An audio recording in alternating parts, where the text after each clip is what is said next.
Hi, my name is Toni Armstrong. I'm a rising fourth-year PhD student in the history of art and architecture at Boston University.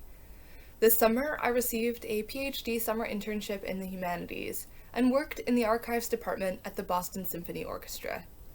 My primary project was digitizing a cassette tape collection, which featured oral history interviews.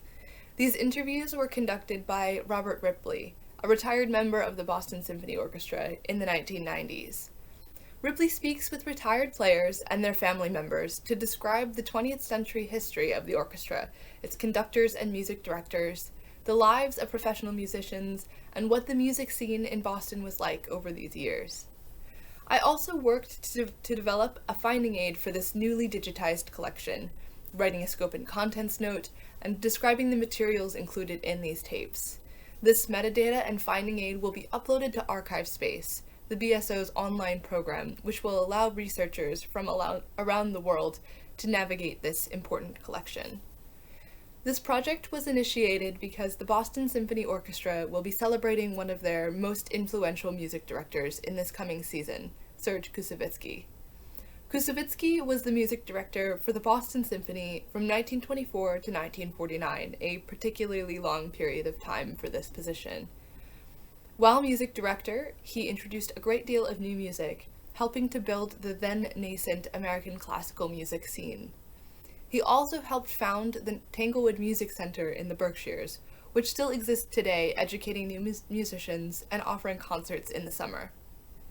And the musicians that Ripley interviewed certainly tell stories about Koussevitzky, describing both his deep passion for music — one player calls him a burning star — but also personal details, like his taste for fashion and his Russian background. As an art historian, it was fascinating to hear musicians discuss their art in such varied and often personal ways.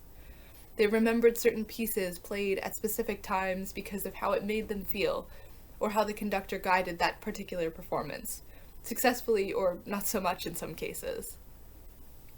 It was also exciting to listen to multiple people tell the same stories.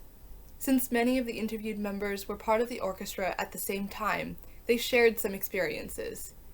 Getting to hear multiple perspectives drove home for me the idea that no one way of telling a story will ever be the complete version, and that the variances between them often tell us more about the storyteller than the facts of the story itself. I was very grateful to my mentor Bridget Carr and also Sarah Funk Donovan, who gave me a lot of guidance on how to record these tapes and create a finding aid to allow researchers to navigate the collection. In my own research, I've accessed archives like this one and learned to navigate finding aids. But working from the repository's perspective, however, gave me new ideas for how to search a collection, how to work with unusual archival materials like an oral history collection, and the kinds of decisions that are made by an archive when choosing how and when to preserve a collection. This experience helped ground some of my passions for archival research and library sciences, reminding me how much I can enjoy even the most protracted searches for that one little bit of important information.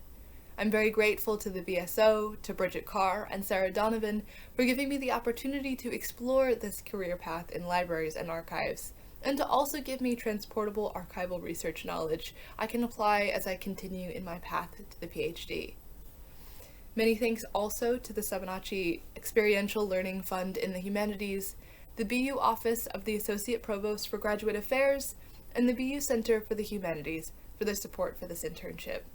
Thank you.